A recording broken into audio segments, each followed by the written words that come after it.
রাজকুমারকে বিবাহ করতে মেয়েটি সবকিছু করতে পারে।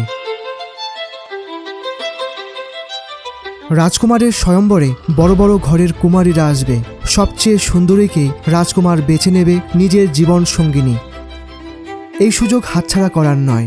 গরিব বিধবা এক মা বিবাহ করে বুড়ো এক জমিদারকে, যেন তার অসুন্দর মেয়ে অ্যালভিরা সৎ বাবার পরিচয়ে সেই রাজকীয় স্বয়ম্বরে অংশগ্রহণ করতে পারে। এতেই সে আনন্দে আত্মহারা। রাজকুমারকে বিবাহ করা তার বড় স্বপ্ন, কিন্তু এই স্বপ্ন পূরণ সহজ হওয়ার নয়, কারণ আরও অনেক সুন্দরী প্রতিযোগিতায় ভাগ নিয়েছে।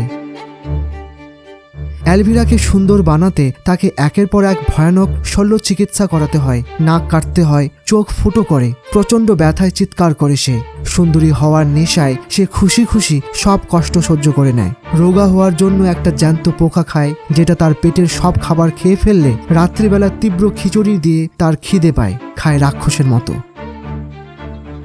এসবের পরেও যখন দেখা গেল অ্যালভিরার সৎ বোন সিন্ড্রেলা এখনও তার থেকে বেশি সুন্দর, তাই সৎ মা তাকে ঝিয়ের কাজ করাতে লাগে। স্বয়ম্বরে যাওয়ার পোশাক পর্যন্ত তার ছিঁড়ে ফেলা হয়। স্বয়ম্বরে রাজকুমার এক এক করে সব কুমারীদের খুব ভালোভাবে পর্যবেক্ষণ করে। সবচেয়ে সুন্দরী পায় অ্যালভিরাকে, তাকেই পছন্দ করে।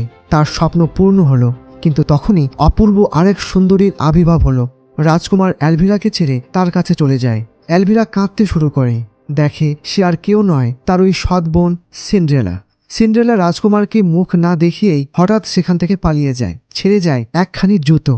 রাজকুমারের আদেশ, এই জুতো যার পায়ে খাপ খাবে সেই হবে তার রাজকুমারী। অ্যালভিরা এখনও হার মানে না। পাগলের মতো সিন্ড্রেলার কাছে দ্বিতীয় জুতোটি ছিনিয়ে নিয়ে তার পা মিলিয়ে দেখে ছোট হয়ে যাচ্ছে। এরপর সে যা করে সেটা ভয়ানক। জুতোতে পা ঢোকোতে নিজেরই পায়ের পাতা কেটে দেয়।